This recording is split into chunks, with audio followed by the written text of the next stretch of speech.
con el analista político Carlos Germano.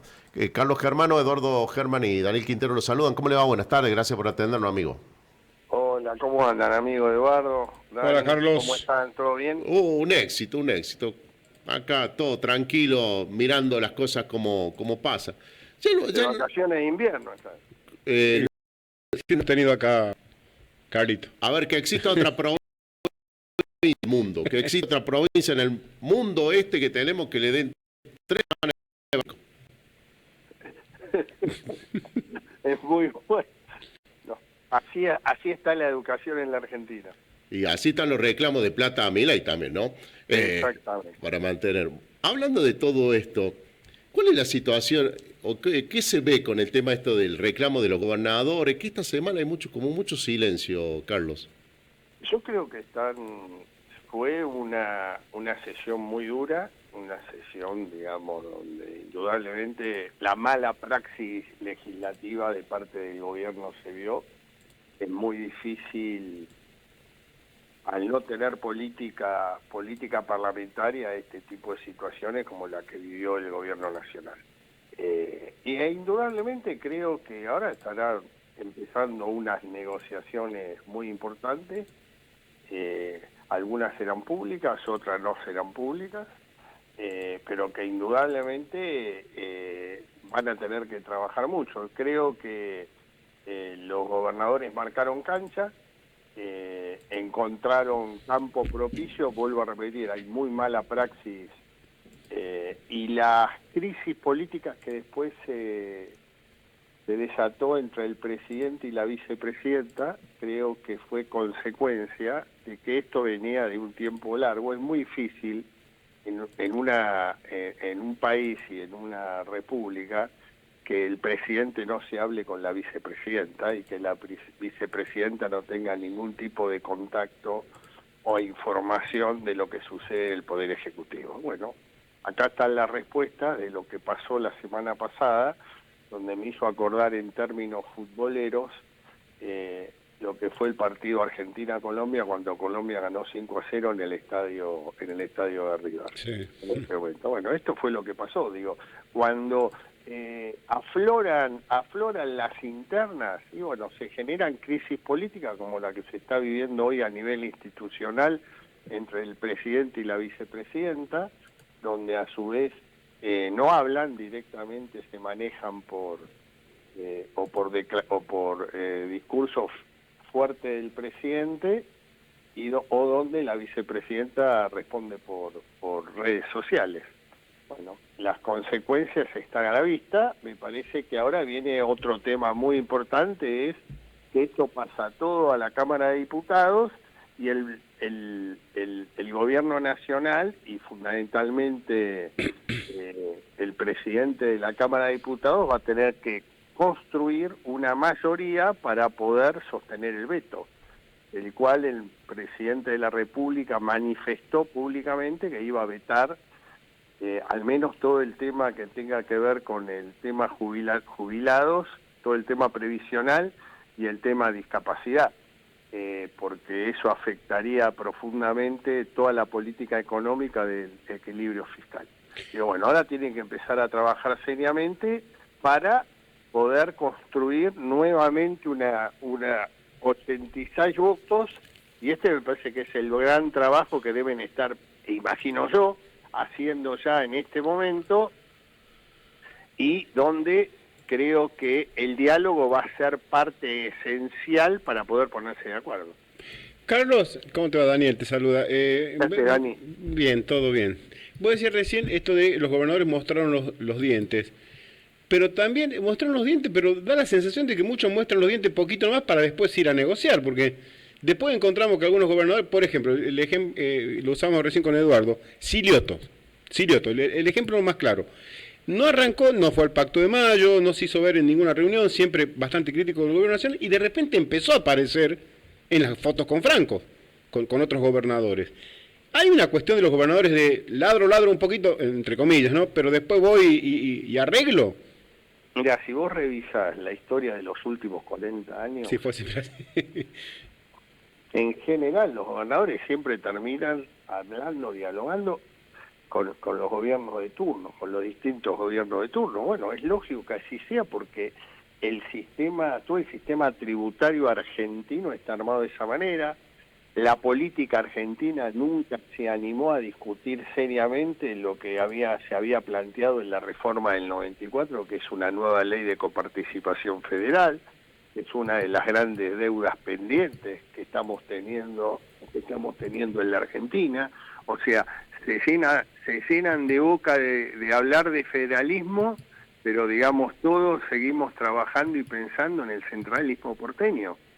O sea, los gobernadores, obviamente esto no es la primera vez que pasa permanentemente, y después los gobernadores terminan defendiendo. Sí es verdad, por eso digo, a mí te digo, Daniel, mira, hará más o menos un mes atrás, 5 semanas, ahí me llamó una atención una declaración que hizo el gobernador de Tucumán, Jaldo. de Tucumán, Osvaldo Yaldo. Sí. Dijo, en democracia se dialoga. ¿Y por qué me llamó la atención?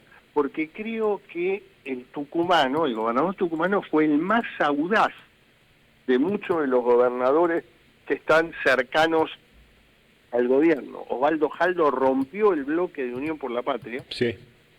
Y armó su propio bloque, o sea, que como audacia fue una audacia política muy fuerte.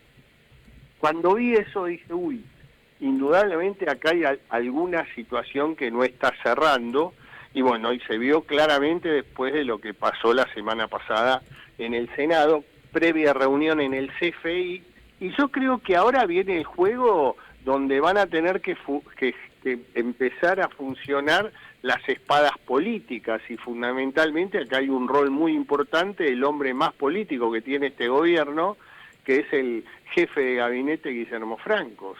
O sea, acá me parece que no va la intransigencia de Lule Menem o de Karina Milei. Me parece que acá empieza a jugar otro partido, y que es indudablemente primero empezar a construir una mayoría en la Cámara de Diputados, que por eso van a tener que dialogar mucho. Obviamente, en el medio de una campaña electoral, con cierre de listas en la provincia de Buenos Aires esta semana, o sea, hay toda una situación encuadrada en las elecciones del 26 de octubre, en el cual ahí me parece que sobre esa base hay que contextualizar lo que está pasando en este momento, y con un gobierno que por más que esté disimulando, sufrió una derrota contundente, y que lo que desnudó fue el déficit de política, que no alcanza solamente con la imagen de Javier Milei. Me parece que aparte de que está bien todavía con respecto a la sociedad, está necesitando empezar a generar políticas un poco más transparentes, en poder lograr algunos grados de consenso que hoy creo que le van a ser muy necesarios, porque lo que generó esto es un parate general con mucha incertidumbre política, pero fundamentalmente con mucha incertidumbre económica, y que indudablemente afecta fuertemente a la economía argentina, ¿no?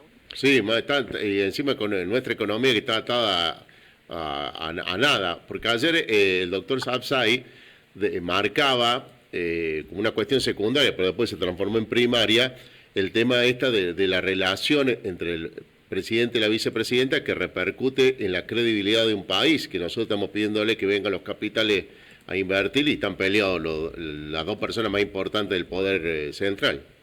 Sí, pero Eduardo, realmente, cuando usted ve que un presidente en un acto institucional de la magnitud que tiene un TEDEUM, el 25 de mayo, es una fecha donde se conmemora el primer gobierno patrio, de pronto vemos un presidente que le da la espalda a la vicepresidenta y no la saluda, y a los pocos meses la llama traidora. Sí. Indudablemente, sí, algo no funciona. Esto genera una no, yo no digo crisis institucional, pero sí una crisis política importante en el gobierno, en el oficialismo nacional, ¿no? O sea, y vuelvo a repetir, sin ningún tipo de información digamos, es una para el gobierno nacional, la doctora Villarruel, vicepresidenta de la República, es una figura decorativa, no tiene ningún tipo de diálogo, por eso estoy hablando de falta de política legislativa, van a una sesión y la vicepresidenta no tiene información. Es una gravedad que acá sucede, pero en un país, digamos, más sólido institucionalmente, genera muchísima preocupación y diría muchísimas renuncias, ¿no? Ahora, Carlos, esta mañana, esta misma radio, Fénix, habló con Aníbal Uríos, titular de DC Consultores, ¿no? Y él mostró gráficos de encuestas donde Milei se movió muy poquito, sigue teniendo una imagen, las encuestas siguen favoreciéndolo. Y él dejó una frase que dice, está haciendo lo que nadie se animó a hacer. Eso es una parte, pero además las formas, olvídate de los insultos, que lo podemos discutir. Es un gobierno totalmente, lo hablamos con Eduardo, esto de estar peleado con la vicepresidenta, pero da la sensación de que se tome como una cosa literal, ¿no? No literal, perdón. No le entran balas. O sea, es como bueno, si nada... No. Yo no coincido con eso, Daniel. A ver. Yo no coincido con eso. En las 8, creo que fueron 8 elecciones que se dieron hasta ahora, 4 de cada 10 argentinos no fueron a votar. Ese me parece que es un dato que el gobierno no lo está tomando, pero es un signo de preocupación a toda la dirigencia política. Bueno, o sea, Carlos, pero hoy sí, hay sectores sí. en un país donde el voto es obligatorio. Y que indudablemente creo que lo está ayudando mucho al presidente es que lo que está enfrente, digamos, fundamentalmente la oposición más dura, son las mismas caras, las mismas voces, y haciendo los mismos planteos que fueron derrotados en el 2023, donde el hartazgo de la sociedad llegó al punto máximo y dijo, bueno, basta, dijo, tratemos de cambiar esto porque estos son siempre los mismos. Sí. Ahora, esto no significa, yo digo, es verdad que hoy en todos los sondeos preelectorales tenés un Ejecutivo Nacional bien posicionado frente a las elecciones de octubre de este año. Pero vuelvo a repetir, Daniel, tomemos un caso que no es menor. Hay un sector importante de la sociedad en el cual le está diciendo, no estamos de acuerdo. Porque si vos haces un recorte en todas las elecciones que se dieron y en el cual al Ejecutivo, a la Libertad Avanza, le fue relativamente bien porque hizo pie en casi todas las provincias en el cual no tenía nada, pero nunca pasó los 30 puntos, ¿eh? O sea que Carlos, sigue manteniendo un núcleo duro. Yo esa te la doy porque además es real y es matemático. La gente está yendo, no va a votar. Ahora, tampoco, hasta esto veo que tampoco le afecta, porque no veo al gobierno ni a ningún ministro llamando a votar. Dicen, vamos a pintar el país de violeta, qué sé yo, pero no están llamando a votar, es como que tampoco les interesará eso. Entonces, bueno, le entran las balas. Yo lo que digo es que lo que tiene que dar un gobierno es confianza y tiene que dar certezas.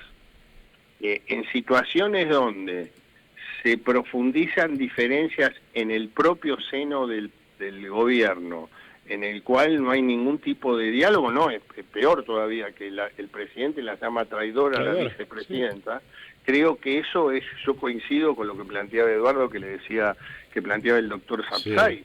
O sea, eso no genera confianza, eso no genera certeza. Y fíjate vos que ayer se produjo un hecho que yo lo titulé "No hay mejor defensa que un buen ataque". Ayer el presidente de la República fue a la Sociedad Rural Argentina y se reunió mano a mano con la Comisión de Enlace, porque la rural se inaugura mañana, y en el cual ahí hay en general es un voto que fue muy favorable.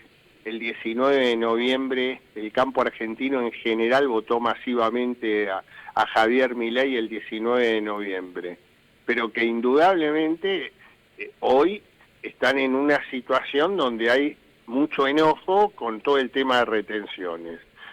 Se sentó, estuvo más de 2 horas porque empieza a percibir que en algunos sectores muy afines al gobierno nacional, indudablemente no se le está hablando con la claridad necesaria, y lo que está pidiendo, al menos ese sector que sigue siendo el proveedor de dólares más importante que tiene el país, no se están generando políticas certeras o políticas de mediano y largo plazo para que el productor pueda tener algún tipo de certezas de cómo viene y cómo va a invertir. Estas son las dificultades que yo empiezo a ver en el mediano y el largo plazo. Bueno, muchísimas gracias, Carlos, por esta charla. Que pase una linda tarde, como siempre, muy atento. No, muchísimas gracias a ustedes. Terminen bien el día. Gracias, Carlos. Gracias. Chau, chau. Está complicado, Está complicado, Eduardo, con la tos.